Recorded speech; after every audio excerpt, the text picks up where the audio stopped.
मांस खाना पाप है या पुण्य। द्वापर युग में एक बार श्री कृष्ण एक पेड़ के नीचे बैठकर बांसुरी बजा रहे थे। तभी उनकी तरफ एक हिरण दौड़ता हुआ आकर उनके पीछे छुप गया।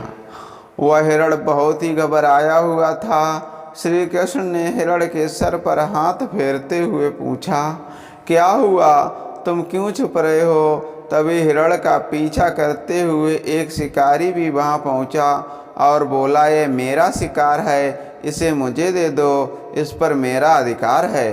श्री कृष्ण बोले, हर जीवित प्राणी पर केवल उसका खुद का अधिकार होता है, ना किसी और का। तब वह शिकारी क्रोध में बोला, ये मेरा शिकार है, मैं इसे पकाकर खाऊंगा। तब श्री कृष्ण बोले, किसी भी जीव को मार कर खाना पाप की श्रेणी में आता है।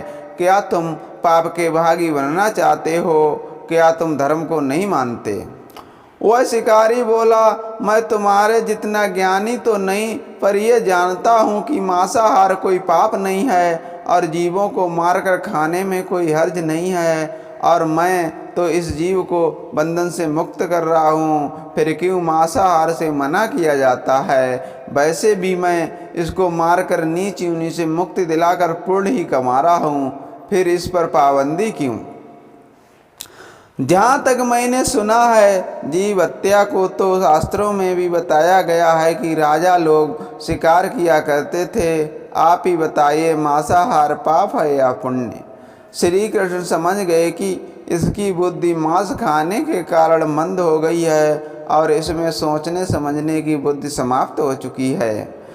फिर श्री कृष्ण बोले, इस विषय पर मैं तुम्हें कोई राय नहीं दूंगा, पर मेरी एक छोटी सी कथा सुनने के बाद तुम्हें उत्तर देना है कि मांसाहार पुण्य है या पाप, और तुम्हें मांस खाना है या नहीं। वह शिकारी सोचने लगा, इसमें मेरा तो कोई घाटा है नहीं, इस पर कथा को सुन ही लेता हूँ, मेरा मनोरंजन भी हो जाएगा और बाद में मुझे इस हिरण का मांस भी मिल जाएगा। श्री कृष्ण ने शिकारी से कहा कि सुनो, एक बार मगध में खाद्य संकट खड़ा हो गया था। तब अन्न की पैदावार भी कम हो रही थी। राजा को चिंता हुई कि यदि इस समस्या का शीघ्र निदान नहीं किया गया तो भंडार का अनाज भी जल्द खत्म हो जाएगा और भीषण संकट खड़ा हो जाएगा।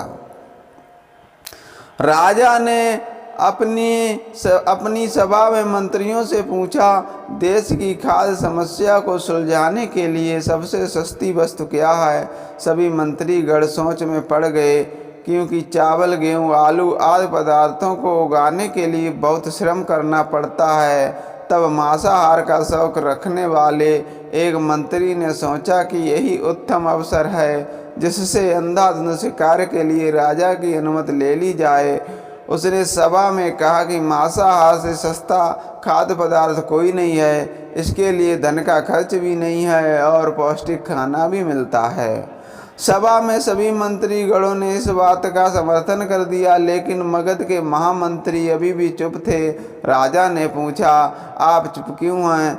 आपने कोई प्रस्ताव नहीं दिया, आपकी क्या राय है? महामंत्री ने कहा, मैं ये नहीं मानता कि यह कथन सही है कि मांस सबसे सस्ता पदार्थ है, फिर भी इस विषय पर मैं अपनी विचार आपके सामने रखूंगा। महामंत्री उसी रात मांसाहार का प्रस्ताव रखने वाले मंत्री के घर पहुंचे। मंत्री ने इतनी देर रात महामंत्री को अपने घर आते देखा तो वह घबरा गया। किसी अनिष्ट की आशंका से वह काँप गया।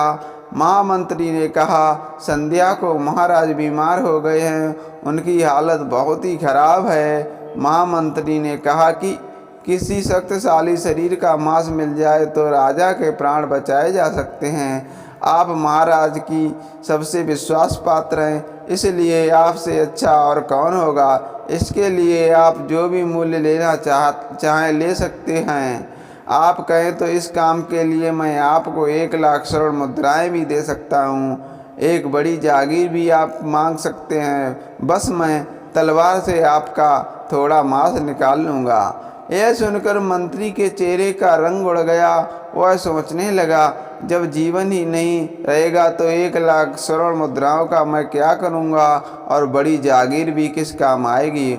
वह अंदर भाग कर गया और अपनी तिजोरी से 1,00,000 स्वर्ण मुद्राओं की पोटली लेकर आया। उसने महामंत्री के पैर पकड़ लिए और उनसे बोला, महामंत्री जी, मैं आपकी 1,00,000 मुद्राओं में अपनी 1,00,000 मुद्राएं और मिलाता हूँ।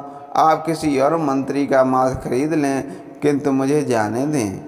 महामंत्री जी ये समझ चुके थे कि मंत्री को समझ आ चुकी है, पर महामंत्री ने आगे कहा, आप शरीर से बलवान हैं, आपकी कद काठी महाराज से मिलती जुलती है, इसलिए वैद्य जी ने खास तौर पर आपका ही नाम लिया है। आपके दान से हमारे अच्छे राजा की जिंदगी बच सकती है। आप कहें तो मैं आपको महामंत्री का पद देने को तैयार हूँ और खुद आपका सेवक बनकर रहूँगा। उसने याचना की कि महामंत्री जी, मैं इसके लिए योग्य नहीं हूँ। जब प्राण ही नहीं रहेंगे तो मंत्री पद का या राजा का सिंहासन भी मिल जाए तो मैं उसका क्या करूँगा। आप चाहें तो मेरा सब कुछ ले लें और आप कहें तो रातों रात राज्य से निकल जाऊँगा। इतना कहकर वह अपनी घोड़े की ओर भागा और जैसे ही अपने घोड़े पर बैठने लगा और आवाज़ आई कि तुम तो जा रहे हो और अपने परिवार को पीछे छोड़े जा रहे हो। मंत्री बोला, मेरे रे अपने प्राण से प्रिय कुछ भी नहीं है। जब जीवन ही नहीं रहेगा तो परिवार का क्या करूँगा। जीवन रहा तो ऐसे ही खुश सुखी रह लूँगा। इतना कहकर घोड़ी पर छलांग लगाकर बैठ गया। वह अभी चलने को ही था कि महामंत्री ने घोड़े की लगाम पकड़ ली और कहा, आपको भागने की ज़रूरत नहीं है, आप आराम से घर पर ही रहो, मैं किसी दूसरे मंत्री के घर जाता हूँ।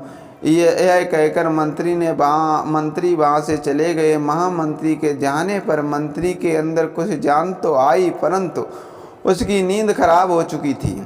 1,00,000 मुद्राएं लेकर महामंत्री बारी बारी से सभी मंत्रियों के घर गया और सभी से राजा के लिए थोड़ा सा मांस मांगा, परंतु कोई भी देने के लिए राजी नहीं हुआ। सब ने अपनी बचाव के लिए महामंत्री को किसी ने 1,00,000 तो किसी ने 2,00,000 मुद्राएं तक दे दी। इस प्रकार महामंत्री ने एक ही रात में लाखों स्वर्ण मुद्राएं जमा कर लीं। फिर सुबह होने से पहले ही अपने महल में पहुंच गया। अगले दिन राजसभा में सभी मंत्री समय से पहले ही पहुंच गए। सभी यह जानना चाहते थे कि राजा स्वस्थ हैं कि नहीं, लेकिन किसी ने भी किसी से राज नहीं खोला। सबको राजवैद्य की तलाश थी, क्योंकि उनसे ही उन्हें कुछ सूचना मिल सकती थी। महामंत्री ने सैनिकों को आज्ञा दे रखी थी, जब तक महाराज राजसभा में ना आए तब तक किसी भी मंत्री को घर नहीं जाने दें।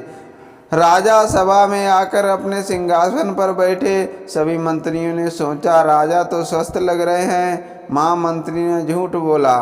उनके बीच यही विचार चल रहा था, पर कोई भी किसी और को कुछ भी नहीं बोल रहा था।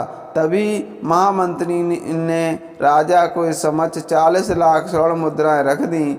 राजा ने पूछा, यह स्वर्ण मुद्राएं किसके लिए हैं और कहाँ से आई हैं? मंत्री ने कहा, थोड़े से मांस के लिए इतनी धनराशि जुटाई है, पर मांस नहीं मिला।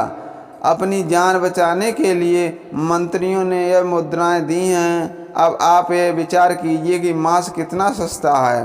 राजा को बात समझ में आ गई। उन्होंने प्रजा को अतिरिक्त परिश्रम करने का अनुरोध किया और राजा की अनाज भंडार में से अनाज निकालकर श्रमिकों को दिया गया।